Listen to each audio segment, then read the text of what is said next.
세상에는 울음으로 시작하지도 웃음으로 끝나지도 않고 그저 햇살 없는 오후처럼 조용히 흘러가는 이야기들이 있습니다. 우리는 흔히 가족의 사랑은 당연하고 그들의 희생은 마땅한 것이라 생각하며 살아가곤 하죠.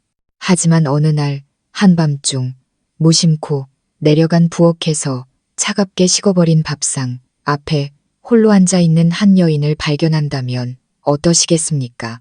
그때 우리는 깨닫게 될지도 모릅니다. 한 집에 살면서도 단 한 번도 진정한 가족으로 불리지 못했던 사람이 있었다는 것을요. 오늘 이야기는 바로 그런 순간에서 시작됩니다. 하나의 눈빛, 한 번의 깊은 한숨, 그리고 누구도 마주하려 하지 않았던 비밀에 관한 이야기입니다. 제 이름은 서연, 27살입니다. 평범한 식품회사 마케팅팀 직원으로 대학생 남동생의 학비를 보태주시는 어머니를 도울 만큼은 안정적인 삶을 살고 있었죠. 제 남자친구 민준 씨는 저보다 3살 많은 30살, 건실한 중소, 건설회사의 구조 기술자였습니다. 훤칠한 키에 선한 인상, 그리고 무엇보다 다정한 말투를 가진 사람이었죠. 민준 씨를 만난 후 친구들과 직장 동료들은 늘 제게 진국을 만났다며 부러워했습니다. 성실하게 일하는 것은 물론 여자친구를 아끼는 마음이 유별나다고 소문이 자자했거든요. 가끔은 제가 그의 마음에 걸맞은 사람일까 고민하기도 했지만 반짝이는 도시의 불빛 사이로 저를 바래다주며 바라보던 그의 따뜻한 눈빛은 모든 불안을 녹여주기에 충분했습니다. 2년의 연애 기간 동안 민준 씨는 여러 번 결혼 이야기를 꺼냈습니다. 저는 남동생이 대학을 졸업하고 자리 잡는 것을 본 후에야 마음 편히 시집을 갈 수 있겠다 싶어 망설였죠. 그는 묵묵히 저를 기다려 주었습니다. 하지만 최근 양가 부모님의 재촉이 이어지자 저도 마침내 그의 집에 정식으로 인사드리기로 마음먹었습니다. 민준 씨는 그저 가족끼리 편하게 식사하는 자리이니 선물 같은 건 신경 쓰지 말고 환한 미소만 가져오면 된다고 말했습니다. 그래도 저는 시장에 들러 어머님께 드릴 고급 홍삼 세트와 저희 어머니가 정성껏 만드신 한과를 챙겼습니다. 미래의 시어머니가 되실 분께 드리는 제 작은 성의였죠. 민준 씨의 집은 서울 외곽의 오래된 주택가, 좁은 골목 안쪽에 자리한 2층짜리 낡은 양옥집이었습니다. 벽면에는 희미한 세월의 흔적이 남아 있었지만 현관 위를 덮은 붉은 담쟁 이덩굴이 정겨운 분위기를 자아냈습니다. 민준 씨의 형인 준호 아주버님과 형수님 미경 씨가 활짝 웃으며 저희를 맞아주셨습니다. 형수님은 제 손에 들린 선물을 보더니 낭낭한 목소리로 말했죠. 아이고, 서연 씨, 뭘 이런 걸 다 사왔어요. 그냥 편하게 놀러 오라니까. 저는 멋쩍게 웃으며 답했습니다. 아니에요. 형수님, 어머님께 드리는 작은 정성이에요. 형수님은 손사래를 치며 저를 거실로 이끌었습니다. 타일이 깔린 거실은 조금 낡았지만 윤이 날 정도로 깨끗하게 정돈되어 있었죠. 복도 끝 부엌 입구에서 한 아주머니께서 쪼그려 앉아 나무를 다듬고 계셨습니다. 낡아서 색이 바랜 갈색 몸빼바지를 입고 희끗희끗한 머리를 짧게 자른 분이셨죠. 고생한 티가 역력했지만 선한 인상이었습니다. 제가 고개 숙여 인사하자 아주머니는 고개를 드셨습니다. 그 눈빛이 참 따뜻했죠. 어머, 서연이구나. 오는 길 힘들지 않았니? 저는 네, 괜찮아요. 라고 답하며 옆에 앉아 붉은 시금치를 다듬는 것을 도우려 했습니다. 그러자 아주머니는 아니다, 아니다. 손님인데 들어가서 형이랑 형수랑 이야기 나누렴. 이건 내가 금방 해. 라며 저를 말리셨습니다. 저는 웃으며 말했습니다. 괜찮아요. 어머님, 저도 같이 할게요. 손님이라고 너무 어려워 마세요. 아주머니는 제 말에 잠시 머뭇거리시더니 이내 고개를 끄덕이셨습니다. 이런저런 이야기를 나누는 동안 저는 나물 줄기를 꺾는 그분의 손이 미세하게 떨리는 것을 알아차렸습니다. 손등은 거칠고 마디마디 굳은 살이 박여 있었죠. 저는 속으로 생각했습니다. 나중에 내가 며느리가 되면 어머님 일손을 많이 덜어드려야겠다.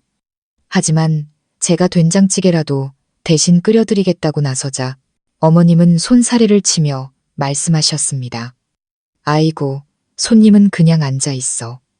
내가 끓이는 게 훨씬 빨라. 저는 어쩔 수 없이 부엌을 나와야 했습니다. 마음이 영개운치 않았죠.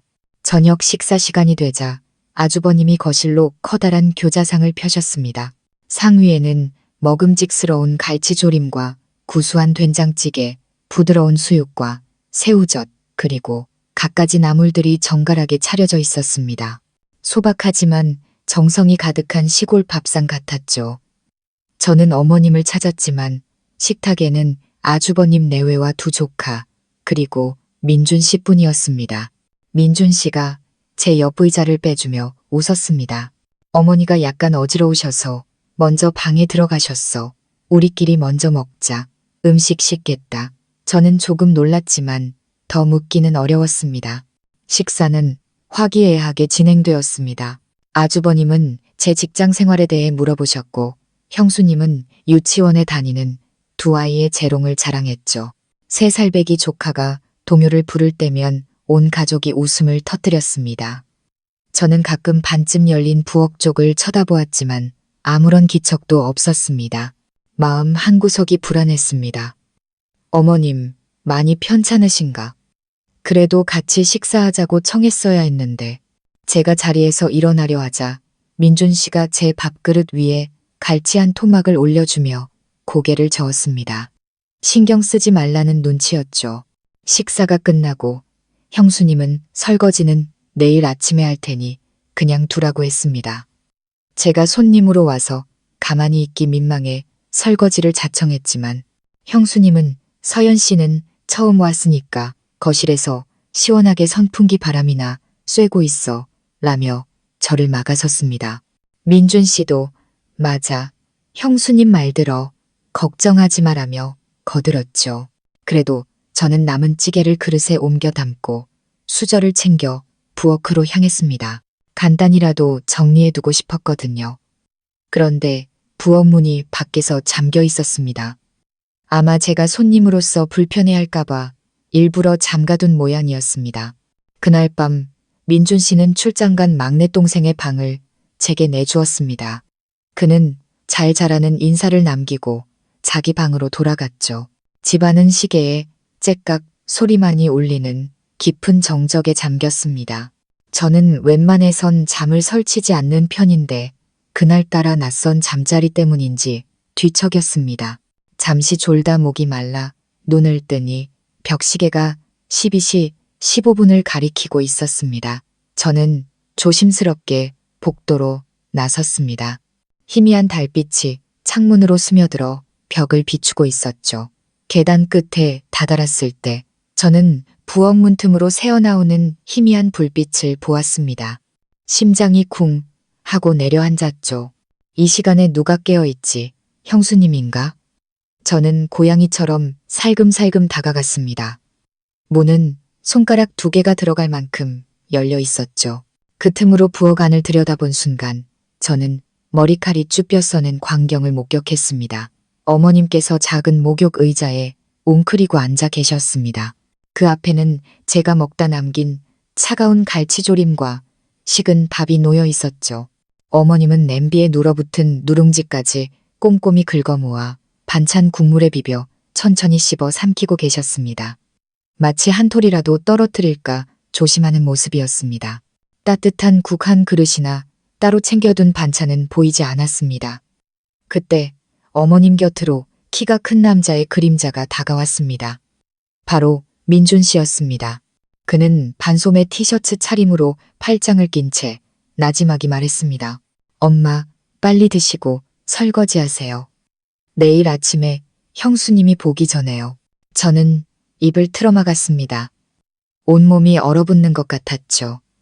그는 습관처럼 엄마라고 불렀지만 이어진 그의 말은 제 온몸을 소름돋게 했습니다. 그냥 밥 해주시는 분 역할이나 잘하시면 저희도 존중해 드릴 테니 아시겠어요? 저 좀 곤란하게 만들지 마세요. 어머님은 고개를 숙인 채 겨우 들릴 듯한 목소리로 답했습니다. 알았다. 민준 씨는 갈치조림 냄비를 힐끗 보더니 차갑게 덧붙였습니다. 조금만 드세요. 막내 돌아오면 먹게 남겨둬야죠. 그 말을 남기고 그는 부엌 불을 꺼버렸습니다. 희미한 가로등 불빛만이 어머님의 주름진 얼굴을 비췄죠. 어둠이 두 사람을 삼키는 순간 저는 황급히 뒷걸음치다. 그만 낡은 찬장에 부딪히고 말았습니다. 끼익 하는 소리가 복도에 울려 퍼졌습니다. 심장이 철렁 내려앉았습니다. 저는 입을 막고 숨을 죽였습니다. 민준 씨의 발소리가 복도 쪽으로 향하는 것이 들렸습니다. 저는 미친 듯이 제 방으로 달려가 이불을 뒤집어 썼습니다. 온몸에서 식은땀이 흘렀습니다. 그날 밤 저는 한숨도 자지 못했습니다. 차가운 밥알을 하나하나 소중히 드시던 어머님의 모습이 머릿속을 떠나지 않았습니다. 어떻게 그럴 수가 있지? 내가 사랑했던 그 다정한 남자가 자신을 키워준 어머니에게 저렇게 냉정할 수 있을까? 혹시 친어머니가 아니신 걸까? 하지만 설령 그렇다 해도 어른에 대한 예의가 아니었습니다. 만약 우리 엄마가 며느리가 먹다 남긴 밥을 몰래 드시는 모습을 상상하자 심장이 찢어질 듯 아팠습니다. 동이 틀 무렵 저는 부엌에서 물 흐르는 소리를 들었습니다. 문틈으로 살짝 엿보니 어머님께서 구분등으로 그 많던 설거지를 하고 계셨습니다. 가녀린 손이 쉴 새 없이 움직였죠. 창문으로 들어온 첫 햇살이 소금처럼 희끗희끗한 그분의 머리칼을 비췄습니다. 저는 저도 모르게 눈시울을 닦았습니다. 아침 7시 민준 씨가 방문을 두드렸습니다. 그는 아무 일도 없었다는 듯 환하게 웃으며 아주버님이 아침 식사로 설렁탕을 끓여 놓았다고 말했습니다. 저는 그의 눈을 피하며 나지막이 대답했습니다. 잠시 후 모두가 식탁에 둘러앉았을 때 어머님은 조용히 설렁탕 그릇들을 내려놓고는 부엌으로 사라지셨습니다. 형수님이 어머니도 같이 드세요 라고 말했지만 어머님은 고개를 저으며 관절약 때문에 속이 좋지 않아 나중에 드시겠다고 했습니다. 저는 끓어오르는 무언가를 꾹 참으며 설렁탕을 넘겼지만 머릿속은 윙윙 울렸습니다. 지난 몇 년간 쌓아온 완벽한 연인의 이미지가 무너져 내리고 의심의 파도가 마음속을 헤집었습니다. 저는 결심했습니다. 이 모든 것을 알아내야겠다고. 어머님의 온화한 미소와 민준 씨의 완벽한 매너 뒤에 분명 어둡고 거대한 비밀이 숨겨져 있었습니다. 그리고 그 진실은 아마도 제가 상상하는 것보다 훨씬 더 아플 것이라는 예감이 들었습니다. 그날 아침 모두가 김이 모락모락 나는 설렁탕을 먹는 동안 저는 아무렇지 않은 척하려 애썼지만 어젯밤의 충격으로 머릿속이 복잡했습니다. 민준 씨는 여느 때처럼 다정하게 제게 깍두기를 덜어주며 말했죠. 서연아, 많이 먹어. 우리 형이 끓인 설렁탕 마시기가 막혀. 저는 억지로 국물을 삼켰지만 목구멍이 칼칼했습니다. 설렁탕 때문이 아니었습니다. 한밤중 부엌에서 식은 밥을 드시던 어머님의 모습이 눈앞에 아른거렸기 때문입니다. 가족들은 즐겁게 대화를 나눴지만 누구도 어머님에 대해 언급하지 않았습니다. 새벽같이 일어나 설거지를 하고 마당을 쓸던 그분에 대해서 말이죠. 누군가 어머니라는 단어를 꺼낼 때마다 식탁의 분위기가 순간 어색해졌다가 금세 다른 주제로 넘어가는 것을 느낄 수 있었습니다. 분명 이 가족에게는 무언가 기묘한 점이 있었습니다. 식사를 마치고 민준 씨가 저를 집에 데려다 주겠다고 했습니다. 저는 자리에서 일어나 모두에게 인사하며 어머님을 찾았지만 보이지 않았습니다. 부엌을 지나칠 때 힐끗 보니 모든 것이 반짝일 정도로 깨끗하게 정리되어 있었습니다. 어머님은 또다시 불평 한마디 없이 조용히 모든 것을 치우신 듯 했습니다. 차에 오르자마자 저는 불쑥 물었습니다. 민준 씨, 어머님은 어떤 분이세요? 그는 잠시 놀란 듯 하더니 이내 웃으며 답했습니다. 무슨 뜻이야? 우리 엄마 엄청 순하시지. 근데 아버지가 돌아가신 후에 좀 과묵해지시고 사람 만나는 걸 어려워하셔. 어머님께서 너무 힘들어 보이세요. 가족들과 식사도 잘 안 하시는 것 같고 어제도 그러셨잖아요. 민준 씨의 표정이 순간 굳어졌습니다. 그는 몇 초간 침묵하더니 앞만 보며 조용히 말했습니다. 그런 건 신경 쓰지 마. 원래 같이 식사하는 거 안 좋아하셔. 아버지가 돌아가신 후로는 더 심해지셨고. 저는 미간을 찌푸렸지만 더는 묻지 않았습니다. 그가 무언가를 숨기고 있다는 것이 분명했고 그 사실이 저를 더욱 진실을 파헤치고 싶게 만들었습니다. 그날 밤 저는 잠을 이룰 수 없었습니다. 민준 씨가 뱉었던 냉혹한 말이 귓가에 맴돌았습니다. 그냥 밥 해주시는 분 역할이나 잘하시면 소름이 끼쳤습니다. 저는 고민 끝에 고등학교 동창이자 현재 동사무소에서 일하는 친구 지혜에게 전화를 걸었습니다. 지혜는 가족관계 서류에 대해 잘 알고 있었죠. 저는 조심스럽게 물었습니다. 지혜야, 혹시 가족관계 증명서 같은 걸로 가족 구성원 간의 관계를 확인할 방법이 있을까? 지혜는 놀라며 물었습니다. 웬일이야? 너 결혼할 남자 집안 뒷조사라도 하게? 저는 쓴웃음을 지으며 남자친구의 가족에게 무언가 투명하지 않은 점이 있는 것 같다고 털어놓았습니다. 지혜는 목소리를 낮춰 말했습니다. 그 가족이 사는 동네 주민센터에 아는 사람이 있으면 쉽게 확인할 수 있지. 그게 아니면 신분증이나 등본 같은 걸 빌려서 사진이라도 찍어와봐. 내가 확인해 줄게. 전화를 끊고 저는 고민에 빠졌습니다. 어떻게 그 서류를 볼 수 있을까? 민준 씨에게 직접 물어볼 수는 없는 노릇이었습니다. 고민 끝에 저는 민준 씨의 형수 미경 씨를 떠올렸습니다. 똑 부러지고 말솜씨 좋은 그녀라면 좀 더 쉽게 대화를 이끌어낼 수 있을 것 같았습니다. 그 주 주말 저는 민준 씨에게 줄 것이 있다는 핑계로 미경 씨에게 문자를 보냈습니다. 형수님, 선물 받은 과일이 있는데 너무 많아서요. 집에 계시면 좀 나눠드릴까 해서요. 미경 씨는 바로 답장을 보내왔습니다. 어머, 서연 씨 마음도 예뻐라. 마침 집에 있으니 놀러와요. 저는 과일 상자를 들고 가 자연스럽게 가족 이야기를 꺼내며 어머님에 대한 주제로 화제를 돌렸습니다. 형수님, 어머님 참 좋으신 분 같아요. 그런데 말씀이 너무 없으셔서 지난번에 뵈었을 때 다들 어머님께 너무 무심한 것 같아 마음이 좀 그랬어요. 과일을 깎던 미경 씨의 손이 순간 멈칫했습니다. 어휴, 그 양반은 원래 그렇게 사는 게 익숙한 사람이야. 시아버지 돌아가시고 나서는 더 말수가 줄었고 사실 민준이 친엄마도 아니야. 새어머니시지. 저는 일부러 크게 놀란 척했습니다. 네, 전 당연히 친어머니신 줄 알았어요. 민준이가 아주 어릴 때 친어머니는 돌아가셨대. 그러고 나서 시아버지가 저분을 집으로 들였지. 듣기로는 예전에 병원에서 간병인으로 일했다던데 결혼해서 아이도 못 낳으니까 더 조용히 지내더라고. 저는 모든 것을 이해할 수 있을 것 같았습니다. 하지만 저를 더 소름 돋게 한 것은 부엌 쪽을 바라보는 미경 씨의 차가운 눈빛이었습니다. 그냥 그림자처럼 사는 사람이야. 가족 일에는 전혀 상관 안 해. 근데 서연 씨도 알다시피 저런 분이 일은 또 엄청 깔끔하고 부지런하거든.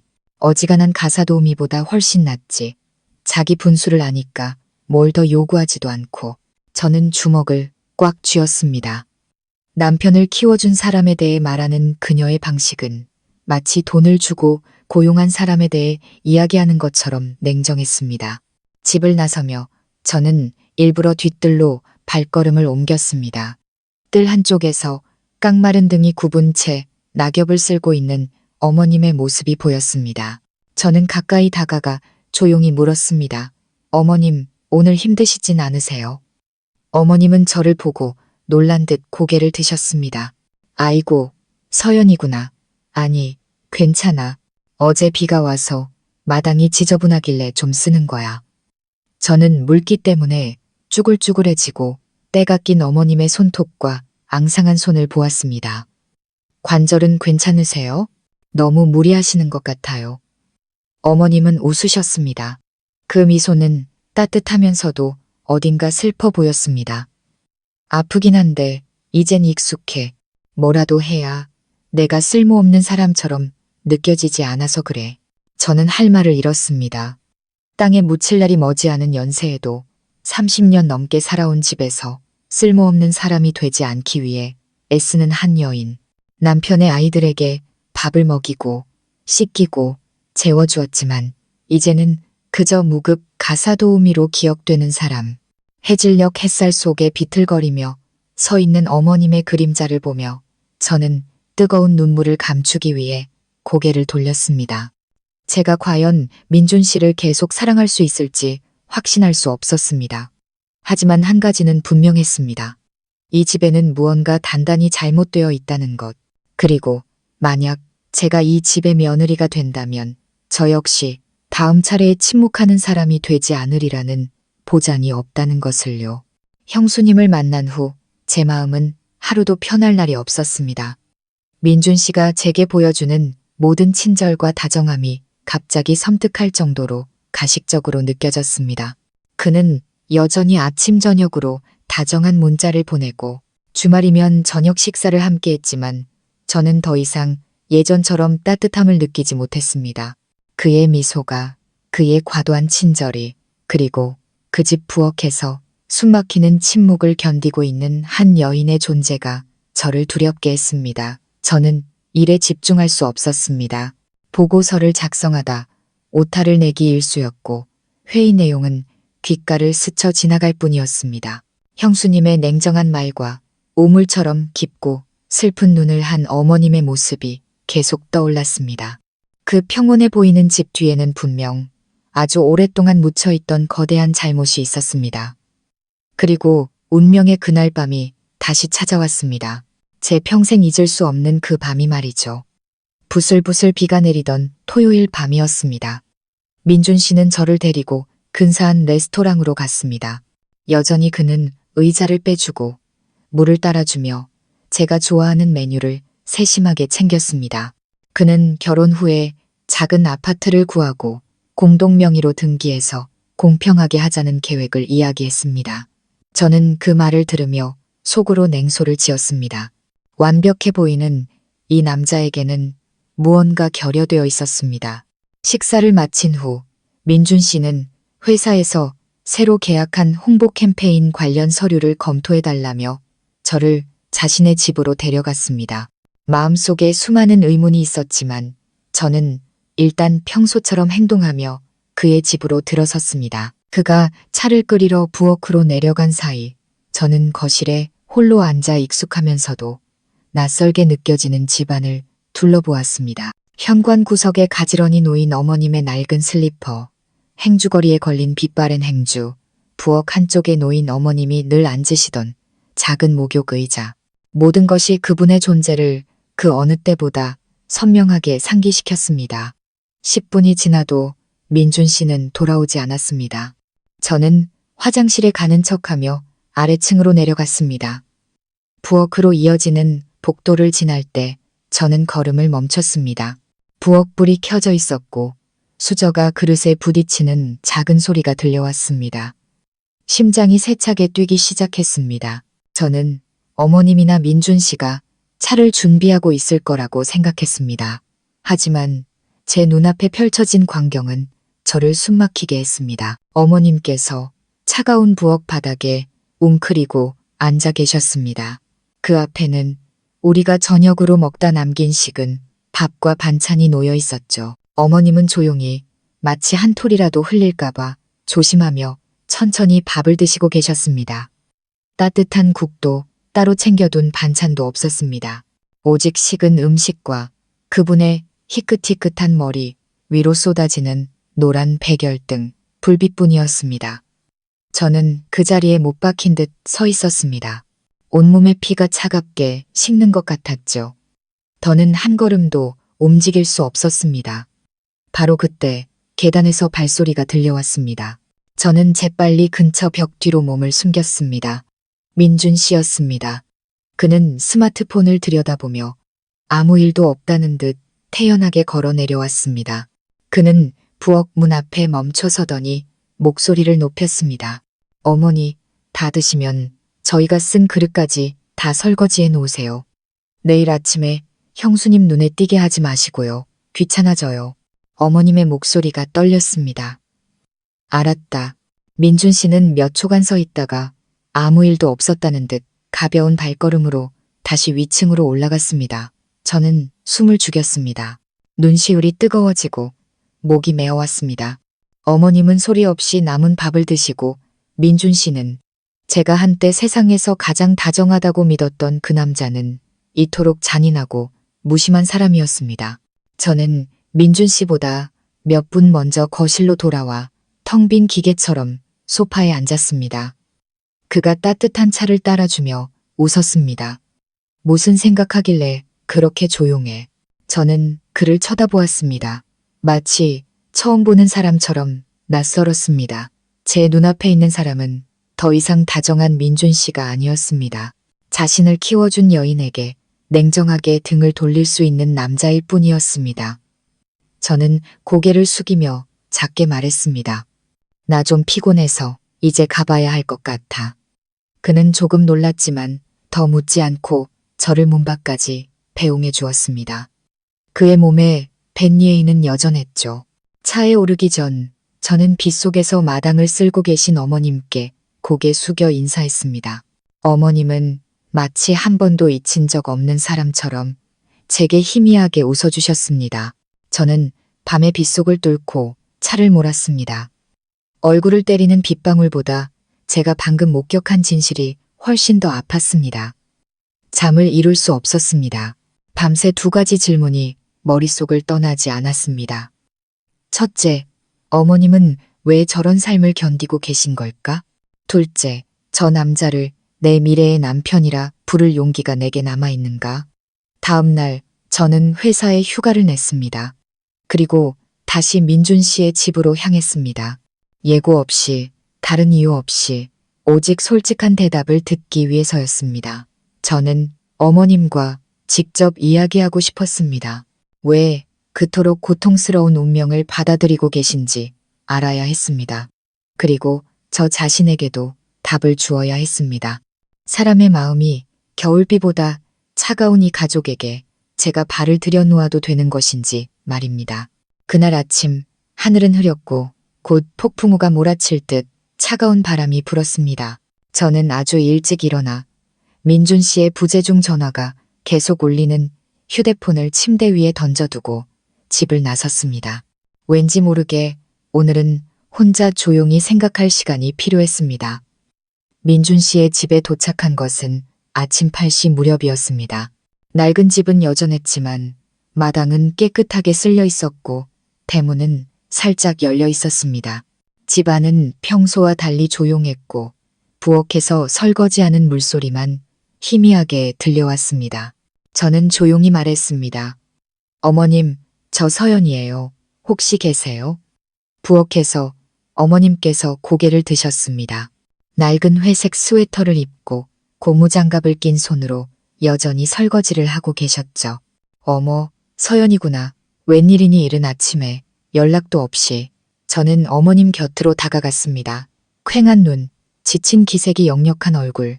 하지만 어머님은 여전히 제게 슬프면서도 다정한 미소를 보여주셨습니다. 갑자기 찾아와서 죄송해요. 드릴 말씀이 있어서 여쭤볼 게 있어요. 어머님은 잠시 침묵하시더니 천천히 고무장갑을 벗고 손을 씻으셨습니다. 그리고는 창가 작은 식탁 의자를 빼주시며 앉으라고 하셨죠. 그래, 말해보렴. 저는 잠시 망설이다 용기를 냈습니다. 어머님, 민준 씨 친어머니 아니시죠? 어머님은 조용히 고개를 끄덕이셨습니다. 그 얼굴에는 어떤 감정도 없이 섬뜩할 정도로 평온한 표정만 있었습니다. 그래, 나는 새어머니란다. 민준이 친엄마는 병으로 일찍 세상을 떠났고 그 후에 아버지가 나를 집으로 들였지. 그때 민준이가 겨우 3살, 큰아들은 6살, 막내는 돌도 채 지나지 않았을 때였어. 저는 주먹을 꽉 쥐었습니다. 하지만 어머님께서 오빠들을 다 키우신 거잖아요. 친자식도 없으시면서 어머님은 조용히 고개를 저었습니다. 젊었을 때 수술을 해서 아이를 가질 수 없는 몸이었어. 처음부터 알고 있었지만 아이들 아버지를 사랑했기에 감수했단다. 그 사람도 내게는 진심이었고, 랍. 저는 터져나오는 감정을 억누르며 물었습니다. 그런데 왜 이렇게 사시는 거예요? 남은 밥을 드시고, 혼자 주무시고, 집안의 일꾼처럼 불임을 당하면서요. 지난번에 다 봤어요. 어머님. 어머님의 몸이 살짝 굳어지는가 싶더니 이내 고개를 숙이셨습니다. 그 눈빛이 그 어느 때보다 아득해 보였습니다. 알고 있었구나, 아가. 내가 귀가 먹고 눈이 먼 것은 아니란다. 하지만 어떤 것들은 알고도 모른 척해야만 한단다. 내가 만약 목소리를 냈다면 이 늙은이를 누가 이 집에 머물게 해주겠니? 돈도 없고 기댈 곳도 없는 늙은이는 굶주린 늑대보다 더 무서운 법이야. 내가 갈 곳이 어디 있겠니? 저는 목이 메었습니다. 하지만 어머님께서 민준 씨 목숨을 구해주셨잖아요. 골수를 기증해 주셨다고 들었어요. 어머님은 고개를 드셨습니다. 대화를 시작한 이래 처음으로 그분의 눈에 눈물이 고였습니다. 그래, 민준이가 고등학생 때 큰 병을 앓았지. 친척 중에 아무도 골수가 맞지 않았는데 다행히 내 것이 맞더구나. 그때는 아무 생각도 없었어. 그 아이를 살릴 수만 있다면 뭐든 할 수 있었지. 비록 나를 엄마라고 부르진 않았지만 내가 사랑했던 사람의 아들이었으니까. 저는 잠긴 목소리로 물었습니다. 오빠들도 이 사실을 아나요? 어머님은 고개를 저었습니다. 아니, 말하고 싶지 않았어. 은혜를 갚아야 한다는 생각에 아이들이 더 나를 멀리하고 불편해할까봐. 차라리 평생 갚아야 할 빚을 진 사람으로 여겨지느니 지금처럼 그냥 일하는 사람으로 취급받는 게 나아. 저는 더 이상 눈물을 참을 수 없었습니다. 뜨거운 눈물이 어머님의 손등 위로 떨어졌습니다. 저는 어머님의 손을 잡으며 말했습니다. 누구도 어머님을 그렇게 대할 권리는 없어요. 친어머니보다 더 이 가족을 위해 헌신하셨는데 누구도 어머님을 외부인 취급할 수 없다고요. 어머님은 미소 지었습니다. 서연아, 너는 아직 젊어서 잘 모른단다. 내가 선택한 삶이니 내가 감당해야지. 아이들이 불효하고 은혜를 모를 수는 있겠지만 내가 그 아이들을 사랑하기로 선택했으니 원망하지 않아. 저는 흐느끼며 말했습니다. 하지만 저라면 그렇게 살 수 없어요. 그렇게 견딜 수 없어요.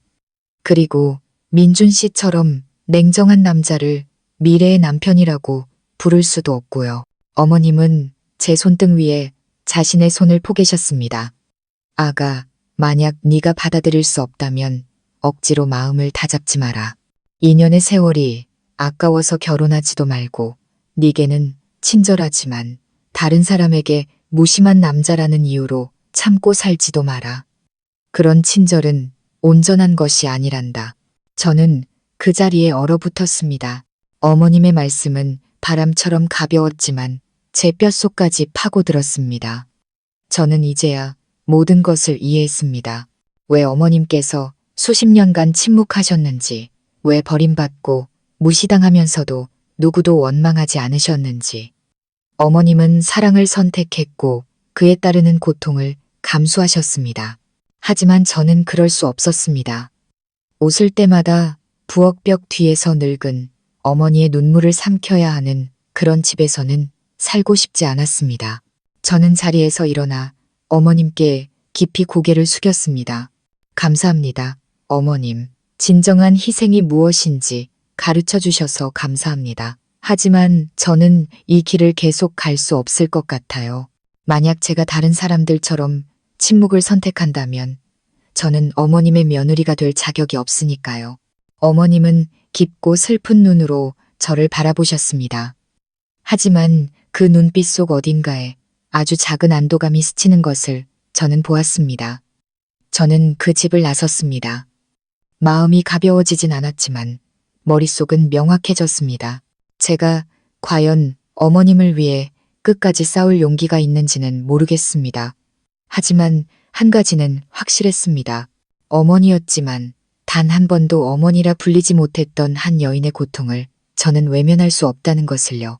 저녁 무렵 집에 돌아오니 어머니께서 툇마루에 앉아 나무를 다듬고 계셨습니다.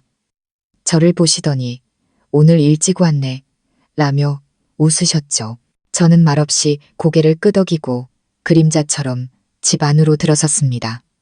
평생 자식들을 위해 고생만 하신 어머니의 뒷모습을 보니 왠지 모르게 가슴이 미어졌습니다. 만약 언젠가 우리 어머니가 며느리에게 그런 취급을 받는다면 제가 가만히 있을 수 있을까요? 아니, 절대로 그럴 수 없을 겁니다. 그날 밤 저는 밥을 거의 넘기지 못했습니다. 휴대폰을 확인하니 민준 씨의 부재중 전화가 28통이나 와 있었습니다. 문자 메시지도 쏟아졌죠. 어디야? 걱정되잖아. 집에 갈까? 나한테 뭐 화난 일 있어?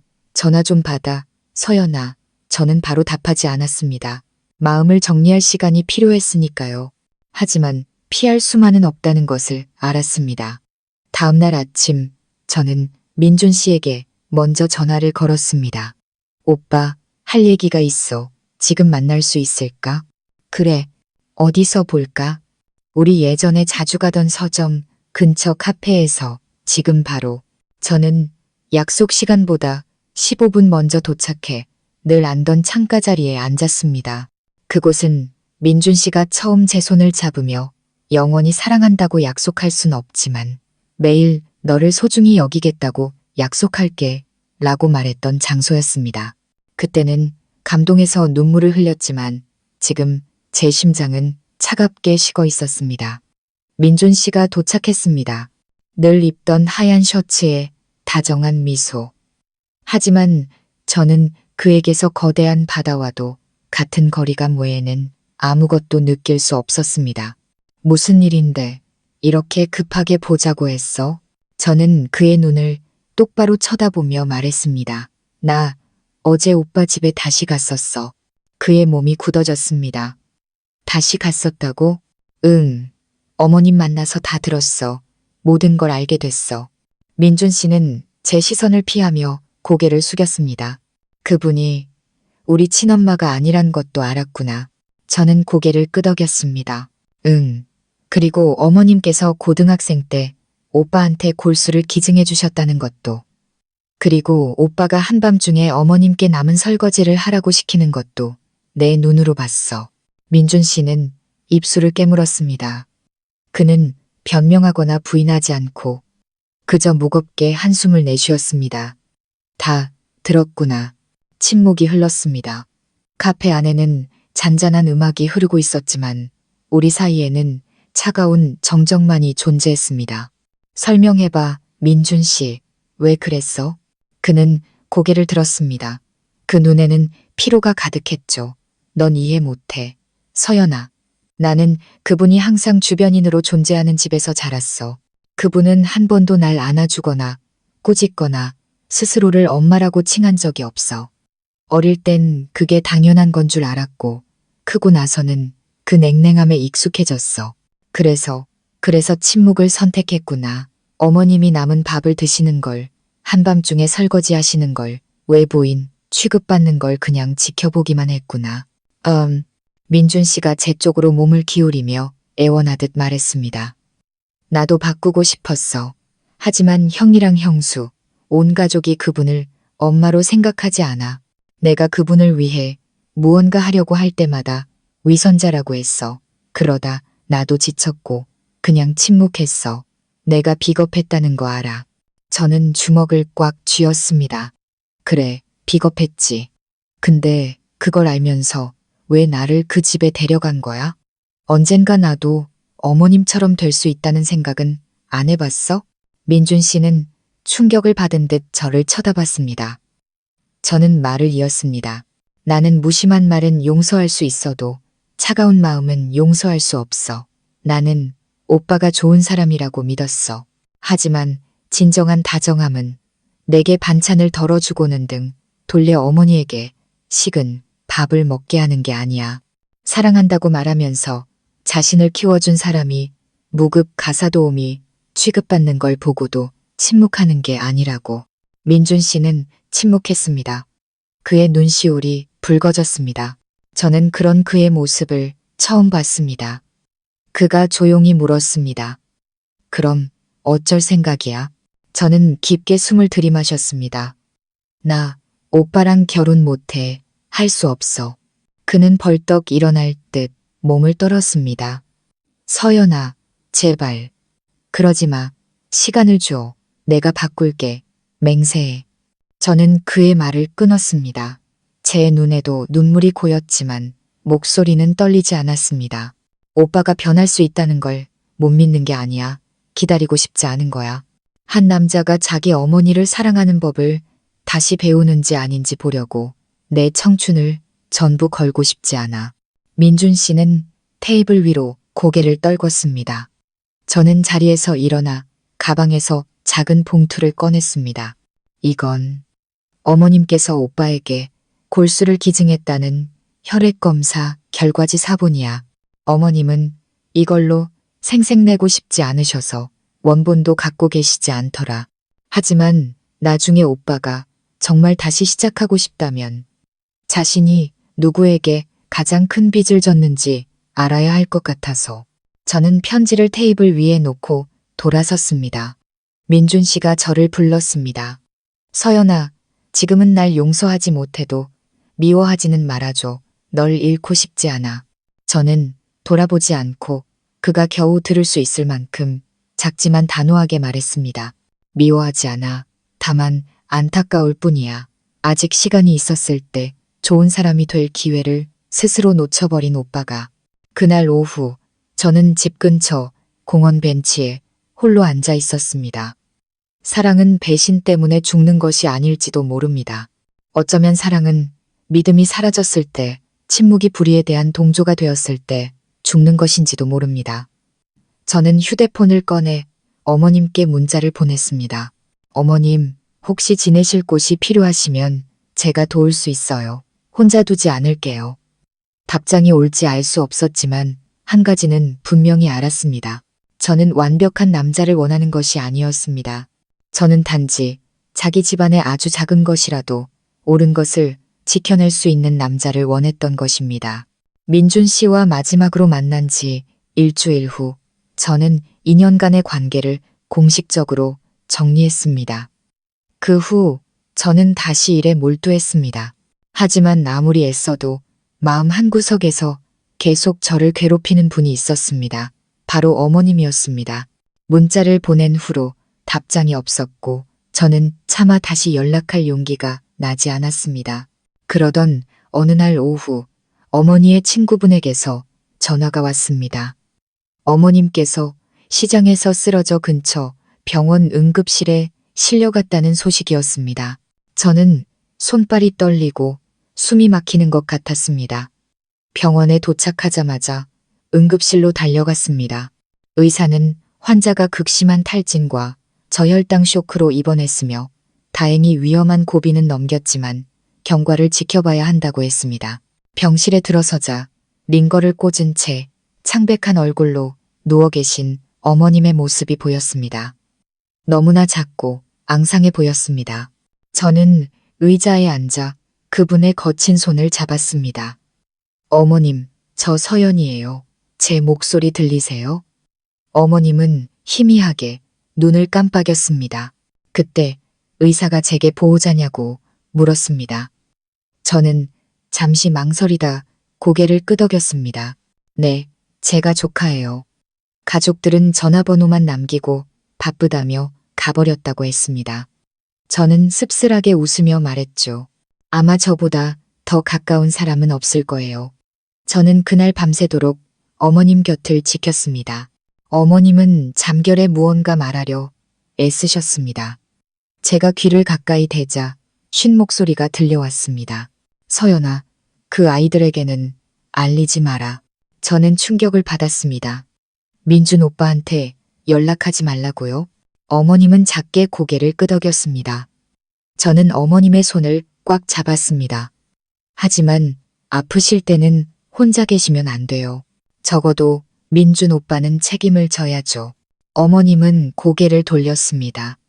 하얀 베개sit 위로 눈물이 조용히 흘렀습니다. 나는 외로운 건 익숙하단다. 그냥 네가 나를 버리지만 않으면 돼. 그 말은 비수처럼 제 가슴에 꽂혔습니다. 평생을 남을 위해 희생하며 살아온 한 여인이 병상에 누워서야 겨우 내뱉은 소원은 나를 버리지 말아달라는 단순한 부탁이었습니다. 저는 회사에 휴가를 내고 병원비를 수납하고 어머님을 위해 따뜻한 담요와 영양죽을 샀습니다.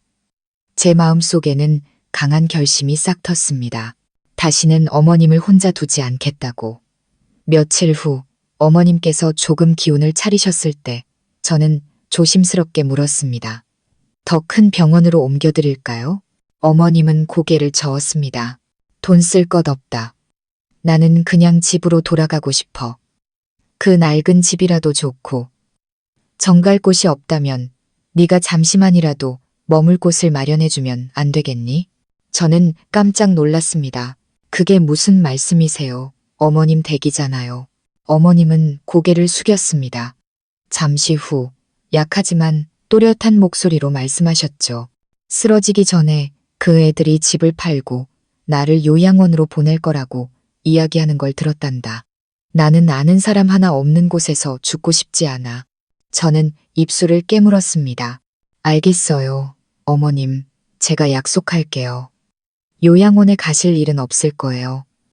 저를 믿으신다면 이제부터 제가 어머님을 모실게요. 그래도 될까요? 어머님은 제 손을 잡았습니다. 그 눈에 눈물이 가득했습니다. 하늘이 나를 가엾게 여기셨구나. 그 순간 저는 제 인생의 진정한 인연이 2년간의 연애가 아니라 저를 낳아주시진 않았지만 친어머니보다 더 많은 눈물을 흘리게 한 이 여인과의 만남이라는 것을 깨달았습니다. 저는 조용히 제 집 근처에 작은 원룸을 계약하고 어머님을 위한 법적, 사회적 지원 절차를 알아보기 시작했습니다. 어느 일요일 아침 저는 어머님을 모시고 병원을 나섰습니다. 민준 씨의 가족 중에서는 아무도 나타나지 않았습니다. 안부를 묻는 전화 한 통, 문자 한 통 없었죠. 보호자 자격으로 퇴원 수속 서류에 서명하며 저는 40년 가까이 한 집에서 살았던 존재를 이렇게 쉽게 버릴 수 있다는 사실에 할 말을 잃었습니다. 제가 구한 원룸은 작지만 깨끗하고 아늑했습니다. 저는 어머님을 위해 새 이부자리와 옷까지 간단한 생활용품을 준비했습니다. 어머님은 연신 눈물을 흘리시며 제 손을 놓지 못하셨습니다. 내게 너무 큰 신세를 지는구나. 이 은혜를 어찌 갚아야 할지 저는 웃으며 답했습니다. 그런 생각 마세요. 어머님. 저는 그저 옳은 일을 하고 있을 뿐이에요.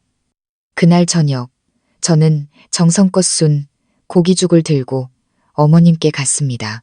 한 숟갈 한 숟갈 천천히 죽을 드시는 어머님의 눈빛에서 저는 평생 본 적 없는 깊은 감동을 읽었습니다.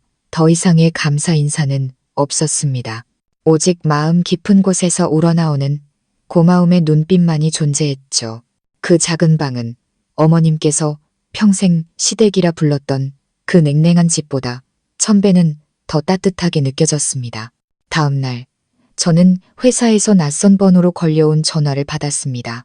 안녕하세요. 저는 민준이 친어머니 김지영이라고 합니다.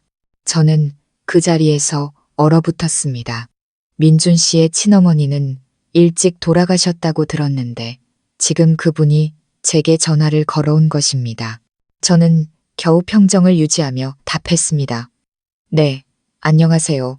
무슨 일이시죠? 김지영 씨의 목소리가 떨렸습니다. 서연 씨가 그분을 돕고 있다는 이야기를 들었어요. 다 알고 있어요. 갑자기 연락해서 미안하지만 잠시 만날 수 있을까요? 혹시 어머님과 관련된 일인가요? 네, 아주 많이요. 우리는 그날 오후 공원 근처 작은 카페에서 만났습니다. 김지영 씨는 수수하지만 단아한 모습이었습니다. 저를 보자마자 그녀는 깊이 고개를 숙였습니다. 그분을 외면하지 않아줘서 정말 고마워요. 그녀는 놀라워하는 제게 모든 것을 털어놓았습니다. 사실 저는 죽지 않았어요. 민준이가 12살 때 제가 어리석게 다른 사람을 만나 아이들을 두고 집을 나왔어요. 저는 숨을 삼켰습니다. 모든 것이 제가 알던 것과 달랐습니다. 그 후 남편이 아이들을 돌봐줄 사람으로 그분을 집으로 들였고 나중에 재혼한 거고요. 저는 수십 년간 외국에서 다른 가정을 꾸리고 살았지만 최근 전 남편이 세상을 떠났다는 소식과 함께 아이들이 그분에게 어떻게 대하는지 듣게 되었어요. 더는 침묵할 수 없었어요. 제가 버린 가정이지만 저는 여전히 민준이의 엄마고 그분은 그런 대접을 받을 사람이 아니니까요. 저는 그녀를 쏘아보듯 물었습니다. 왜 더 일찍 돌아오지 않으셨어요? 왜 어머님께서 평생을 그렇게 살도록 내버려 두셨나요? 그녀는 고개를 숙였습니다. 제가 비겁했기 때문이에요. 저에게는 더 이상 자격이 없다고 생각했어요. 하지만 그분이 병원에 입원했다는 소식을 듣고 지금이 아니면 영영 기회가 없을 거라는 걸 깨달았어요. 그녀는 제게 간청했습니다. 서연 씨, 염치 없는 부탁이지만 그분을 한 번만 만나게 해줄 수 있을까요? 직접 무릎 꿇고 사죄하고 싶어요. 저는 오랫동안 침묵하다 마침내 고개를 끄덕였습니다. 그날 밤 저는 어머님께 모든 것을 말씀드렸습니다. 민준 씨의 친어머니가 만나고 싶어 한다는 사실을요. 어머님은 한동안 말이 없으셨습니다. 창밖을 바라보던 그분의 말은 눈가가 촉촉하게 젖어드는 것을 보았습니다. 잠시 후 어머님은 천천히 말씀하셨습니다. 민준이 엄마, 그 사람도 나름의 사정이 있었겠지. 만나고 싶다니. 나도 더 이상 숨길 것이 없구나. 수십 년이 지났으니 한 번은 마주해야겠지. 저는 어머님의 손을 잡았습니다. 제가 곁에 있을게요. 혼자 두지 않을 거예요. 어머님은 아주 희미하게, 하지만 더없이 평온하게 미소 지으셨습니다. 며칠 후 저는 김지영 씨를 어머님이 계신 원룸으로 안내했습니다. 두 사람은 수십 년 만에 마주 섰습니다. 방 안의 공기가 무겁게 얼어붙는 것 같았죠. 침묵을 깬 것은 김지영 씨였습니다. 그녀는 어머님 앞에 다가가 깊이 고개를 숙였습니다. 순자 씨, 정말 미안해요. 어머님은 그저 조용히 그녀를 바라볼 뿐이었습니다. 김지영 씨는 흐느끼며 말했습니다. 내가 버린 아이들을 당신이 평생을 바쳐 키워줬는데 나는 고맙다는 말 한마디 못했어요. 아이들이 당신을 엄마로 부르지 않는다는 이야기를 들었을 때 내 가슴이 찢어지는 것 같았어요. 한참 후에야 어머님께서 입을 여셨습니다. 괜찮아요.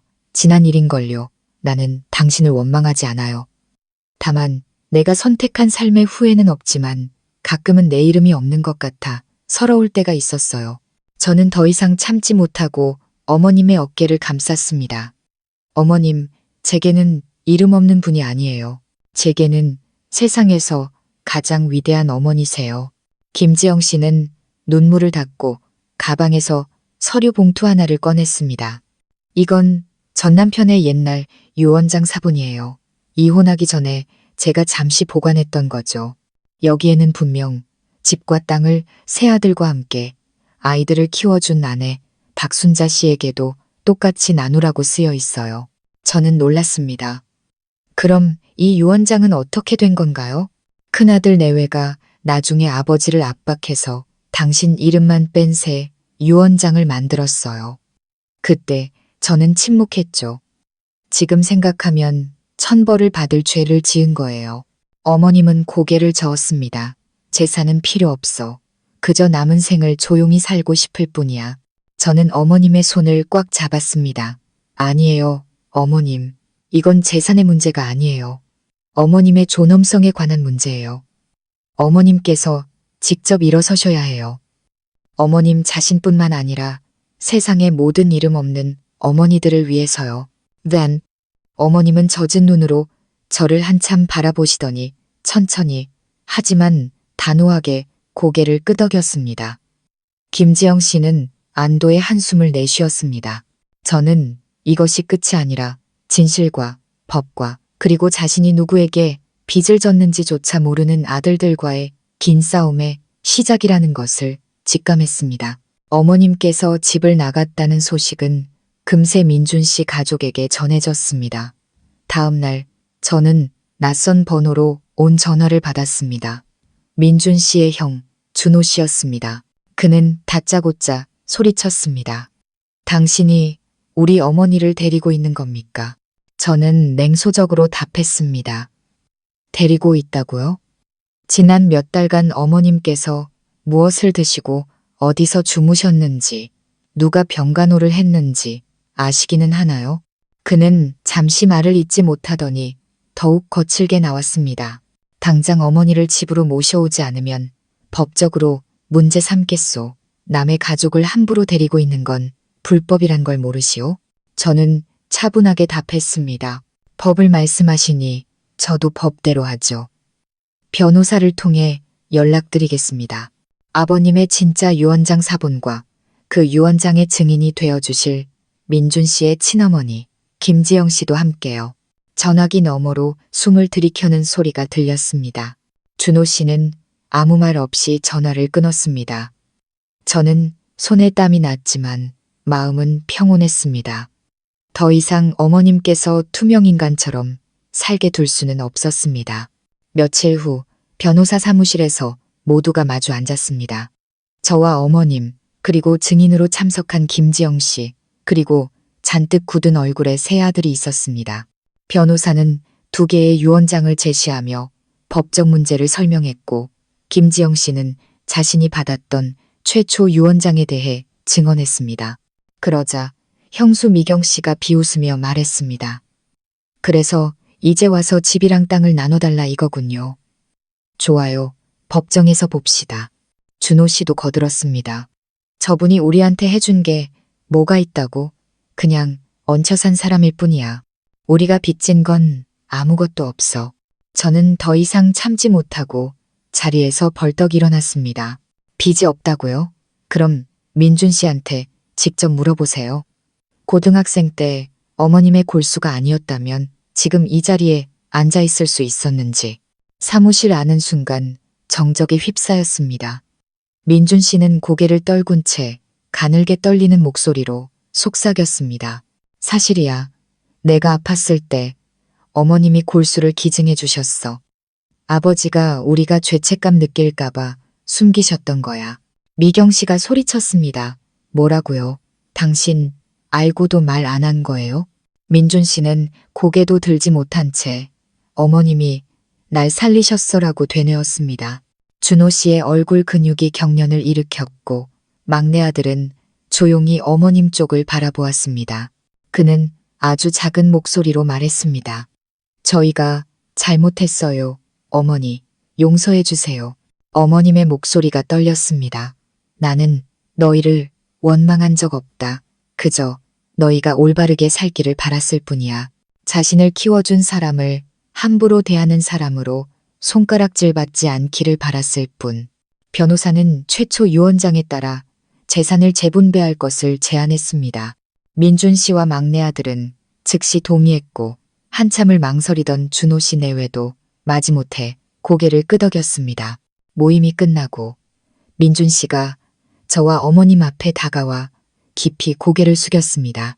죄송합니다. 어머니, 그리고 서연아, 미안하다. 다시 시작할 기회를 주신다면. 어머님은 희미하게 웃으셨습니다. 늦었다고 생각할 때가 가장 빠른 거란다. 그저 앞으로는 올바르게 살아가거라. 저는 어머님과 함께 사무실을 나왔습니다. 돌아오는 길에 어머님께서 작게 말씀하셨습니다. 나는 땅이 필요한 게 아니었어. 다만 내 이름이 필요했을 뿐이야. 재산을 받기 위해서가 아니라 나중에 눈 감을 때 떳떳하게 가고 싶어서. 저는 어머님의 손을 잡았습니다.